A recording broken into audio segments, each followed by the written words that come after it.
বৃষ্টি উধাও, বৃষ্টির কোনো পূর্বাভাসও নেই, ফের শহর জুড়ে দহন। মঙ্গলবার তাপপ্রবাহ নেই, কিন্তু আর্দ্রতা বেশি থাকায় অস্বস্তির চরমে। আজকে তাপমাত্রা 38.4 ডিগ্রি সেলসিয়াস, স্বাভাবিকের থেকে 3 ডিগ্রি বেশি। তবে স্বস্তিসূচক স্বাভাবিকের থেকে 13 ডিগ্রি বেশি বলে জানিয়েছে আবহাওয়া দফতর।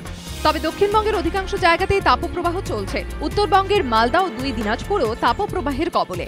আগামী 2 থেকে 3 দিন এই তাপপ্রবাহ চলবে বলে জানিয়েছে আবহাওয়া দফতর।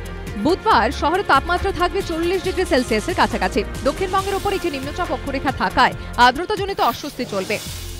মঙ্গলবার রাজ্যের সর্বোচ্চ তাপমাত্রা ছিল বাঁকুড়ায় 44 ডিগ্রি সেলসিয়াস, শ্রীনিকেতনে 43.3, আসানসোলে 42.5, সিউড়িতে 42, মালদা 41, রায়গঞ্জে 40 ডিগ্রি সেলসিয়াস। সোমবার তাপপ্রবাহের কবলে পড়েছিল কলকাতা, পারদ চলেছিল 41.3 ডিগ্রি সেলসিয়াসে। এই মৌসুমে শহরের দ্বিতীয় তাপপ্রবাহ। আবহাওয়া বিজ্ঞানীরা বলছেন, একই মৌসুমে কলকাতায় দুবার তাপপ্রবাহের ঘটনা বিরল। হাড়োয়া কাণ্ডে ধৃতদের কাউকে নিজেদের হেফাজতে চাইল না পুলিশ। আজ এই ঘটনায় ধৃত 12 জনকে বসিরহাট মহকুমা আদালতে পেশ করা হয়। ধৃতদের বিরুদ্ধে ফৌজদারি দণ্ডবিধির 147, 148 ও 149 নম্বর ধারায় মারধর ও অস্ত্র আইনে মামলা রুজু করা হয়েছে।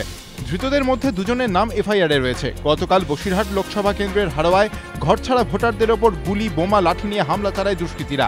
4 জন গুলিবিদ্ধ হন, আহত হন আরও 17 জন।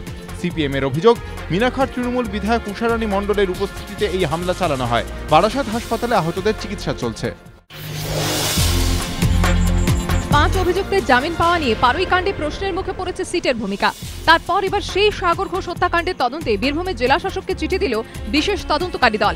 মঙ্গলবার সিটের তরফে জেলা শাসকের কাছে চিঠি পাঠিয়ে জানতে চাওয়া হয়েছে, ঘটনার পর নিরাপত্তা চেয়ে যে চিঠি দিয়েছিলেন হৃদয় ঘোষ ও অন্যান্য নির্দল প্রার্থীরা, সেই চিঠির প্রেক্ষিতে কি ব্যবস্থা নেওয়া হয়েছিল।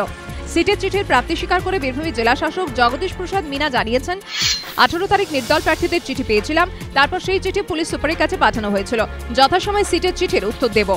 গত বছর বীরভূমে পঞ্চায়েত ভোটে কয়েকদিন আগে প্রকাশ্যে হুমকি দেন Anubrata Mondal.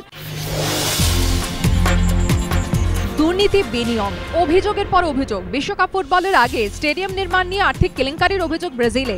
নিশানায় ব্রাজিলিয়ার main Garrincha stadium. হাতে আর মাসখানেক সময় ব্রাজিলে ফুটবলে বিশ্বযুদ্ধের প্রস্তুতি চূড়ান্ত পর্যায়ে। তারই মধ্যে স্টেডিয়াম কেলেঙ্কারি নিয়ে দেশ জুড়ে সমালোচনার ঝড়। মেন গ্যারিঞ্চা স্টেডিয়াম তৈরির জন্য খরচ হচ্ছে বরাদ্দ অর্থের প্রায় 3 গুণ, $90 কোটি। অভিযোগ, নকল রসিদ, ভুয়ো বিল দাখিল করে ওই বিশাল অঙ্কের খরচ দেখানো হয়েছে। 288টি কংক্রিট স্তম্ভের আধারে ধরে রাখা অত্যাধুনিক সেলফ ক্লিনিং রুফ। ব্রাজিল বিশ্বকাপের সবচেয়ে দামি প্রকল্প, তাকে ঘিরে আর্থিক দুর্নীতির মেঘ। নিশানায় রাজনৈতিক দল ও নির্মাণকারী সংস্থা নাতাত। দেশ জুড়ে ক্ষোভের আগুন।